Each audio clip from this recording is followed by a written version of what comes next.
Hola, muy buenas a todos y a todas. Sé que hace mucho tiempo que no hago vídeos y si queréis saber la razón de mi irregularidad subiendo vídeos, lo dejo en la descripción para no hacer más largo este vídeo. Así que bueno, mis disculpas y vamos con el vídeo de hoy, que trata sobre lo último que tratamos en el canal, que son las virtudes teologales. Pero entendiendo estas virtudes teologales de una forma un poco más secular, un poco menos religiosa, como se entiende normalmente que es lo religioso. Y concretamente lo que quiero en este vídeo es plasmar una serie de vivencias de estas virtudes teologales. Es decir, cómo gente de mi alrededor, incluso yo mismo, hemos vivido la fe, hemos vivido la esperanza y hemos vivido la caridad. Porque creo que en este canal se hace mucha abstracción, se habla mucho desde la teoría, pero cosas como esta, como son disposiciones anímicas, son cosas que no se acaban de entender si no las relacionamos directamente con vivencias, con vida. Evidentemente, para este vídeo yo recomendaría ver antes el de las virtudes teologales, o incluso si queréis, pues toda la serie de la ley moral. Pero a modo de muy resumen, podemos aquí definir estas tres virtudes para entender un poco más a qué nos referimos cuando hablamos de ellas en estas vivencias, ¿no?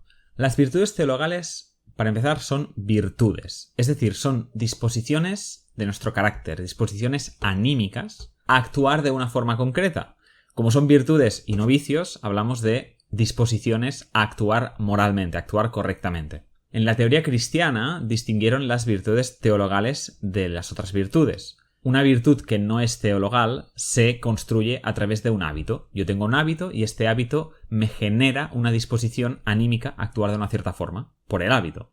En cambio, defendieron los autores cristianos, las virtudes teologales tienen un punto que no depende del hábito, que es o lo tienes o no lo tienes, pero no se puede trabajar. Más concretamente, o tienes fe o no la tienes. O tienes esperanza o no la tienes. O tienes caridad o no la tienes.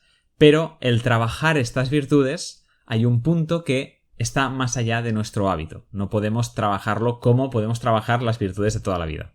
Aquí en este canal dedicamos un vídeo concreto a la fe y dijimos en este vídeo que la fe es concretamente en que soy libre. Es una creencia que yo decido tener. Y aquí no puedo argumentarlo porque ya está argumentado en los otros vídeos y si no nos iríamos a las 2 horas de vídeo. Pero tiene que quedar claro que es una decisión de que yo creo ser libre. Y como creo ser libre, tengo esta fe en que soy libre, al mismo tiempo tengo la fe en que hay unas responsabilidades en mí. Y de ello se sigue, de esta libertad, como hemos estado desarrollando en este canal, que existe algo así como una ley moral y existen deberes morales. Sin esta fe en la libertad, no hay un sentido moral del mundo. Y esta fe, pues, atraviesa todo el sentido que yo le doy al mundo.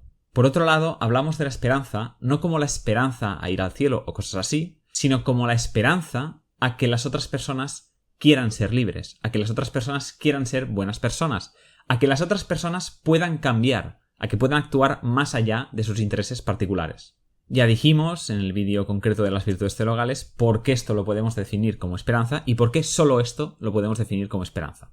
Queda claro igualmente que para hacer un mundo mejor es necesaria esta esperanza. Y finalmente, a la caridad, a la que dedicamos también un vídeo entero, porque es el amor universal y es una parte clave para entender la ley moral, tal y como de hecho desarrollaré en un futuro vídeo, es una disposición a dar al otro sin esperar nada que nos beneficie en ese dar. El amor caritativo sería eso, un dar sin esperar nada a cambio. Más específicamente, en nuestra teoría kantiana sobre la ley moral, dijimos que el amor es la capacidad para que yo me conmueva cuando llego a la convicción de que algo es un deber. Y diríamos es la parte sensible de nuestra conexión con la ley moral. Una vez hecho este súper resumen de las tres virtudes teologales, vamos a ver cómo la han vivido tres personas. Por una parte veremos a Frederica, que es el nombre ficticio de una amiga mía. Quiso participar en este vídeo aportando su valiosísima experiencia respecto a la fe, la esperanza y el amor universal. Para ello me facilitó un texto que ella no quiso leer en pantalla por cuestiones de privacidad y que, aunque sea largo, de verdad os aseguro que vale la pena escucharlo muy atentamente. Así que procedo a leer yo ese texto, pongo de fondo una imagen que ha escogido ella misma y, aunque sea un poco largo, de verdad os lo digo que vale la pena que escuchéis con atención lo que tiene que decirnos sobre su experiencia.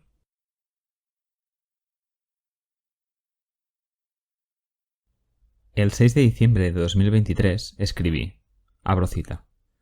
Pienso cada día en matarme. Si no lo he hecho es porque no sé cómo hacerlo para que sea definitivo. Me siento una carga, no veo solución. Siempre que hay amor sincero, hay dolor. También es cierto que al final se pasa, pero siento que esta vez no es lo mismo. Que se está alargando en el tiempo una situación que me tiene hundida en una tristeza brutal. No sé ni cómo describir el dolor que siento, y creo que parte de lo que me hunde es cierta ilusión de cambio. Eso también me está destrozando. Agarrarme a pequeños destellos de luz, de amor. Cierro cita. Por esa época, cada mañana sonaba el despertador y no sentía nada. Me duchaba, me vestía y bebía café como si estuviera muerta. Iba a coger el metro hasta Plaza España, y en el transbordo, de camino a los ferrocarriles, me aterrorizaba y siempre se me caía alguna lágrima. Entonces llegaba y no paraba de fingir, en clase, con los alumnos, con los compañeros. El instituto donde trabajaba era un sitio hostil. Había mucha violencia entre los alumnos, pero también dirigida hacia los profesores. Era un espacio de mucha tensión y se me hacía difícil cada hora que pasaba allí. Aún así, conseguía sacar adelante las clases con mucho esfuerzo. Algunas veces salía de allí con la sensación de haber hecho las cosas bien, y de que todo podía mejorar si ponía voluntad. Otras veces salía con un nudo en la garganta sin apenas poder respirar, y, aún así, me repetía que, con voluntad, todo podía mejorar. Cada mediodía, cuando volvía de trabajar, mientras estaba en el tren, me preguntaba si podía aguantar un día más. Solo podía decidirlo día a día. Un lunes no podía imaginarme viviendo un viernes. Me parecía demasiado tiempo, no podía comprometerme a tanto. Mientras subía las escaleras del piso donde vivo, siempre se me escapaban las lágrimas. Cada hora fuera de casa significaba aguantar, resistir, intentar seguir viviendo. Cerraba la puerta y lloraba de manera desconsolada durante horas. Lejos de ser un alivio, era doloroso, a veces incluso gritaba de lo que me dolía. En realidad, al llegar a casa empezaba el verdadero infierno. Recuerdo que después se me ponía el cuerpo muy frío y me tumbaba en la cama debajo de varias mantas. Era entonces, con el cuerpo y la cabeza fría, que pensaba en morir. Y a medida que se repetían los días, en matarme. Pasé así semanas. Cuando quedaban 3 días para llegar a las vacaciones de Navidad, no podía aguantar un día más. Antes de esta situación desencadenada en noviembre de 2023, habían cambiado muchas cosas en mi vida. Lo esencial tuvo que ver con la manera de ver y estar en el mundo. A principios de 2022 conocí a una persona que me impactó. Tener la oportunidad de ver actuar a alguien bien y con convicción fue algo que admiré de inmediato. De todo lo que pude aprender de verla actuar, me quedo con su convencimiento de querer hacer un mundo mejor. Y aunque por esa época yo conservaba algo de cinismo aún, poder ver esta convicción en otra persona y, no solo eso, sino que esa persona fuera capaz de explicarlo, hizo que no hubiera marcha atrás. No es que yo fuera alguien que no me preguntara sobre mis acciones y el por qué las hacía. La culpabilidad ya era algo que estaba ahí y que me solía orientar. En mí había conciencia moral, pero nunca hasta entonces había pensado en serio sobre ello. También había fe, estoy convencida. Vivía ya entonces mirando el mundo, aunque muchas veces me diera miedo. Nunca me había acomodado a lo terrible de este, y estaba abierta a que en lo ajeno me impactara y me cambiara. Con el tiempo, voy comprendiendo que mirar el mundo y, a pesar de todo, querer seguir mirando y estando en él, solo es posible si hay fe.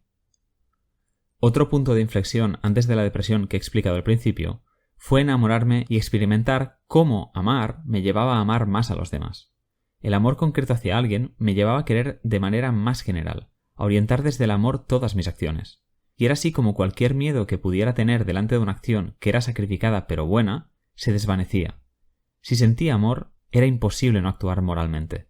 Esta idea me obsesionó.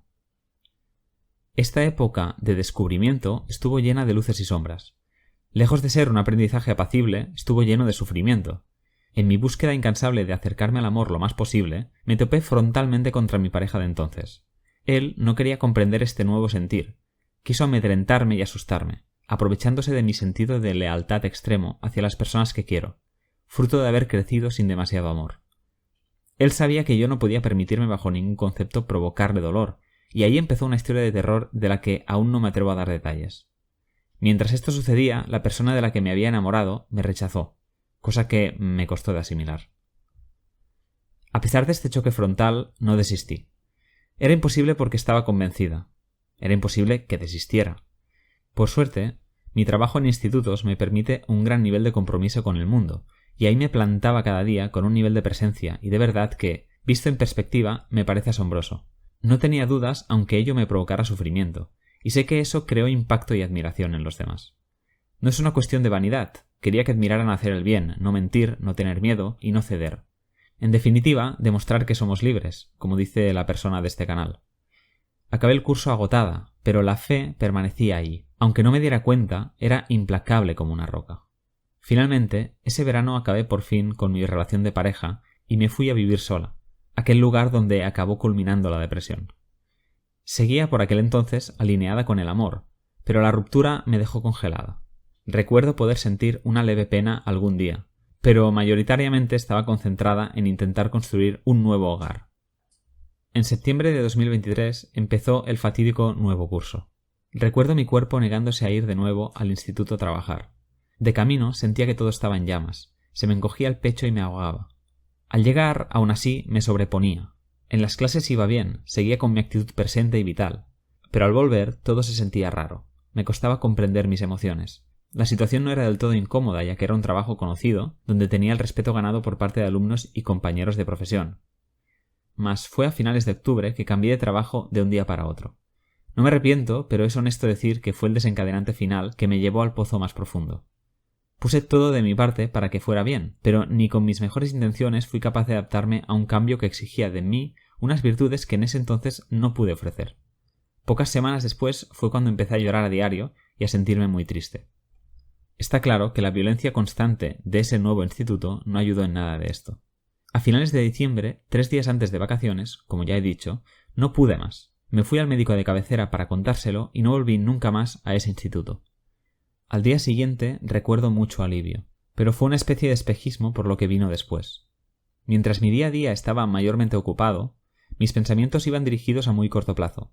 Sobrevivía y el alivio mental era muy infantil e inmediato. Pensar en cómo podía matarme. Los siguientes meses estuvieron llenos de altibajos. Aunque yo hiciera esfuerzos continuos para entender esa tristeza y pudiera sentir por momentos cierta paz, una y otra vez aparecía la tristeza de nuevo para dejarme horas sufriendo en la cama. Recuerdo el frío y los temblores, pero sobre todo la confusión. Sin trabajar, pudiendo descansar, los pensamientos y emociones que aparecían eran más complejos. Por un lado, necesitaba encontrar sentido a la situación de tope a la que había llegado. Creyéndome yo una roca, no concebía haber encontrado mi límite. Eso me hacía revisar mis acciones pasadas obsesivamente. Me sentía muy culpable y esto me generaba sufrimiento. Iba al detalle y, en la revisión, evidentemente, no podía hallar siempre pureza en mis sentimientos y en mi forma de actuar. Me repetía una y otra vez que no había querido suficiente, que no había querido bien y que eso me había llevado hasta allí. A su vez, deseaba conectar con el amor y los demás. Pero por aquel entonces, por más que intentara abrir el corazón, me era imposible.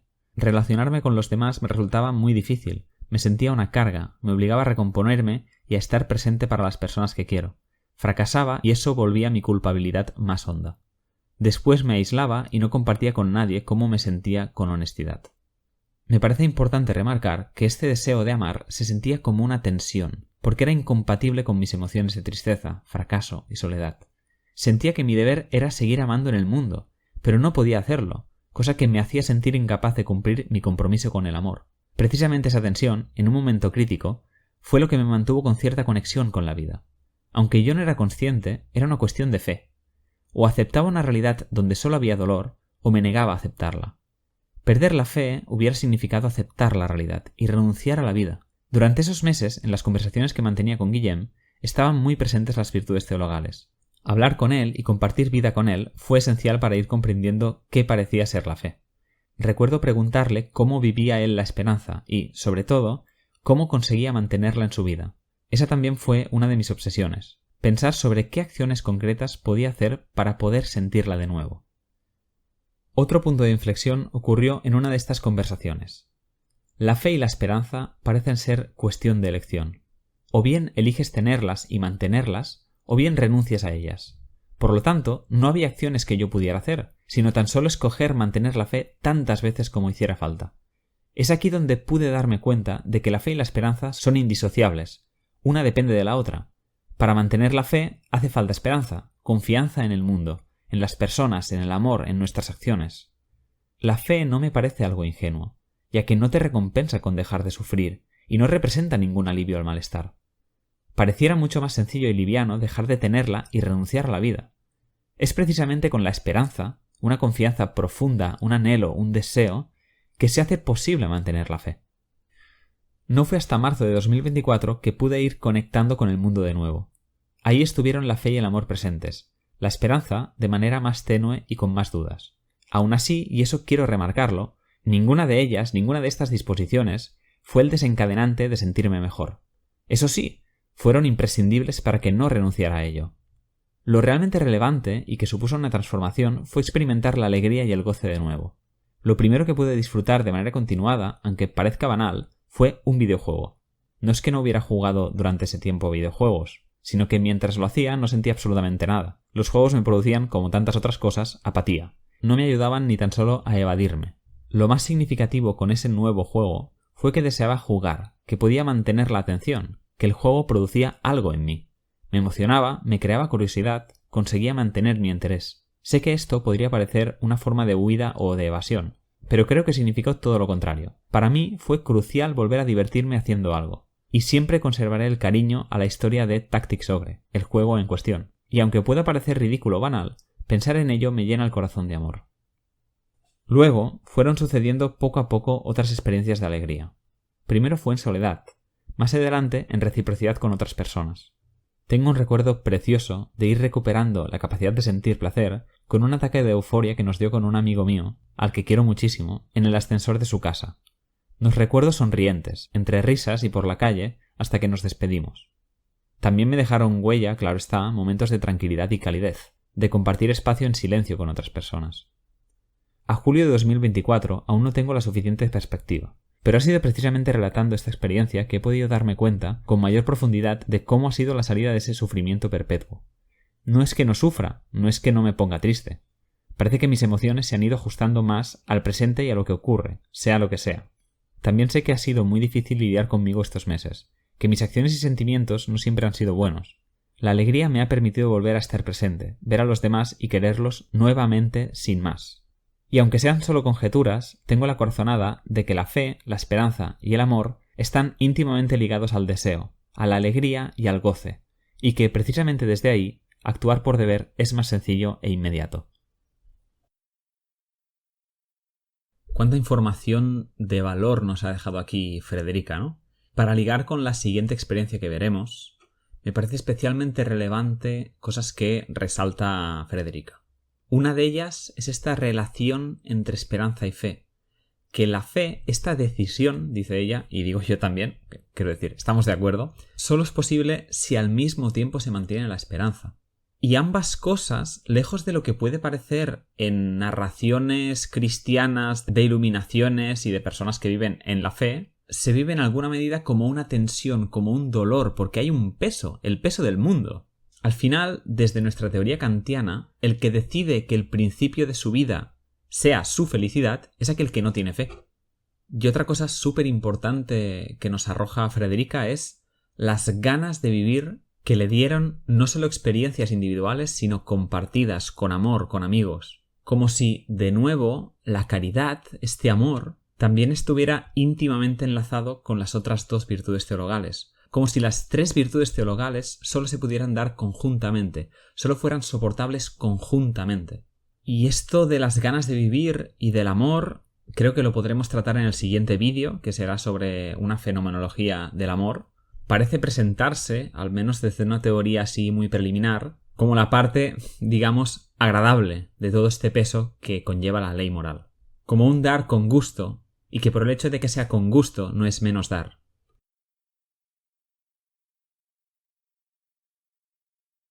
Ana es una chica con la que ya no compartimos amistad, por razones que no vienen al caso, y que para mí es un buen ejemplo de cómo se vive la pérdida de esperanza. Sin entrar en detalles morbosos sobre la vida de Ana, Ana había ya sufrido muchísimo desde muy joven.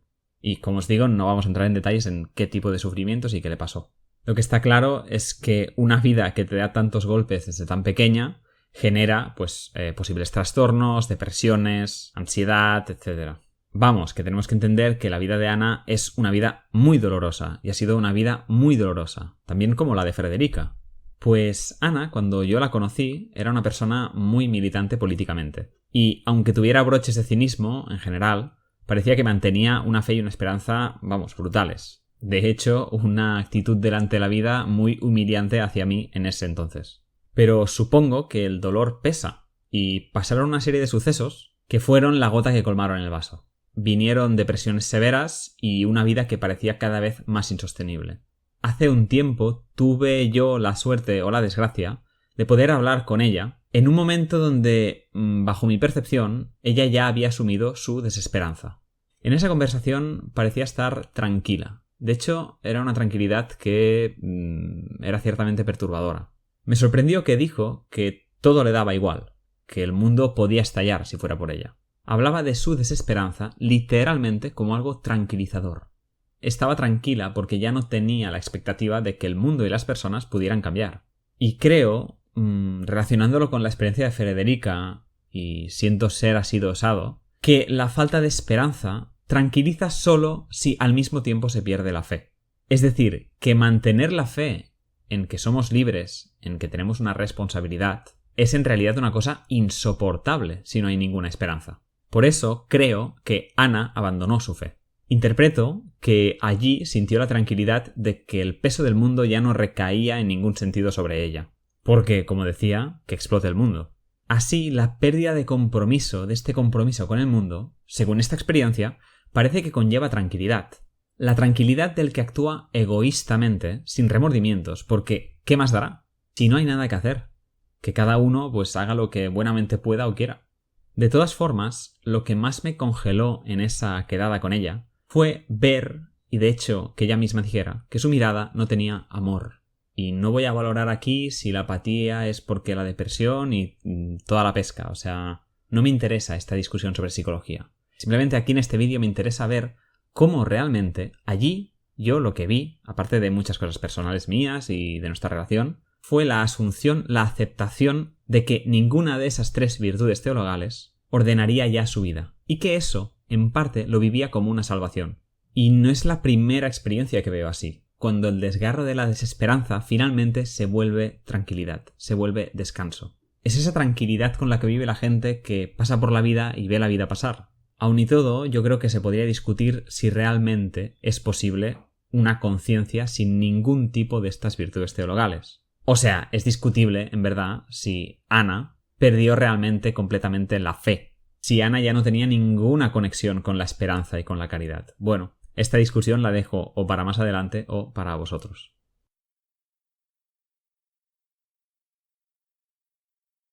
Finalmente, acabo este vídeo con algunas anotaciones desde mi experiencia. Primero de todo, creo que ha quedado algo claro que el dolor de la vida, arroja luz sobre cómo vivimos el sentido de la vida. Y, por ende, bajo mi punto de vista, arroja luz sobre cómo vivimos las virtudes teologales. Este mismo canal nació cuando yo creía que en menos de 2 años, más o menos, yo moriría. Y que por ello tenía que sí o sí dejar publicado lo que ya publiqué sobre la ley moral. Después de eso, que como podéis comprobar no he muerto, el dolor diario por cuestiones de salud mías me obligaron a conectar con el sentido de la vida. Pero no me conectaron porque el dolor nos redima o cosas así, sino porque ante un dolor tan crudo se te plantea sin titubeos, sin ficciones, si vale la pena realmente vivir y si vale la pena aguantar ese dolor. Yo miraba a mi alrededor y me sorprendía mucho cómo planteaba la gente su vida. En general me sorprendía que vivieran como si fueran a vivir para siempre, como si no tuvieran conciencia de muerte. Pero igualmente, y como decía, cuando pasó la conciencia de muerte a conciencia de dolor, vi que con el dolor diario, la inercia de ir tirando ya no te hace tirar. Es ahí donde, por suerte o por desgracia, entran en juego tus convicciones. Todo este proceso de dolor, mucho más difícilmente lo pudiera haber transitado si pensara que el sentido de la vida era el placer. Darme al mundo, la fe en mi libertad, la esperanza, todo ello, aunque no fueran cosas tranquilizadoras, como hemos estado diciendo, me han dado la fuerza para sobreponerme a este dolor, para sobreponerme y actuar en el mundo, y seguir queriendo actuar en el mundo. Y es cierto que yo también, como Frederica, he vivido en todos estos momentos la fe y la esperanza como algo angustioso, como un sentido de la vida que irremediablemente te lleva a un cierto dolor. Pero también es cierto, como ya hemos avanzado un poco con la experiencia de Frederica, que la caridad sí que la he vivido como algo que me tranquiliza. Y no hablo simplemente de recibir amor, cosa que todos queremos y hace evidentemente la vida mucho más deseable, sino que hablo en específico de estar abierto a entregar amor, a darse, de tener, en definitiva, esa disposición, esa caridad. Ese dar sin condiciones, tan idéntico a la entrega de actuar por deber, es una disposición que anula el cálculo. Anula en pensar si vale la pena o no. La conexión con ese amor que no calcula, al menos yo la he vivido como un bien en sí, que vale la pena de por sí. Es más, ¿qué le pesaba a Frederica en su narración sobre la caridad? No le pesaba el dar amor, le pesaba el no saber dar amor. Me acuerdo, por ejemplo, yo de voluntariados que he hecho, donde, aunque mi aportación fuera ridícula al lado de la ayuda que necesitaba esa gente, fuera una ayuda pues casi anecdótica, el hecho de estar allí escuchando, ofreciendo una calidez abierta, se sentía con total tranquilidad y no le daba más vueltas. Pareciera, viendo todas estas experiencias, que la caridad, cuando se vive, que este amor cuando se vive, es la parte de todo el entramado de la ley moral, de todo el entramado de nuestra conciencia, que no conecta con inclinaciones en contra. Cuando yo actúo por deber, sin ese amor, ¿qué pasa? Pues que hay inclinaciones que se me ponen como obstáculos, como cosas a superar, ya sea egoísmo, ya sea envidia, ya sea pereza, da igual cuál. Pero igualmente la caridad es indisociable de esta fe que nos lleva al deber. Fe y caridad se presentan como dos caras de la misma moneda. Se presentan como las dos caras del deber, que son la libertad y el amor. Puedo actuar fuera de mi individualidad, libremente, porque puedo sobrepasar mis inclinaciones, porque puedo dar sin esperar nada a cambio. Y como os he dicho al principio, esta relación entre caridad y deber la he tratado más específicamente y técnicamente en el vídeo concreto sobre la caridad. Igualmente, repito que el siguiente vídeo, que a lo mejor ya tenéis publicado si estáis viendo esto meses después, es sobre la fenomenología del amor. Y allí lo que trataremos es de intentar desentrañar más concretamente aún, más plenamente aún, qué es ese amor y qué relación tiene el amor con las inclinaciones, con el deber, con la ley moral y en general con nuestra conciencia. Bueno, pues hasta aquí. Nos vemos.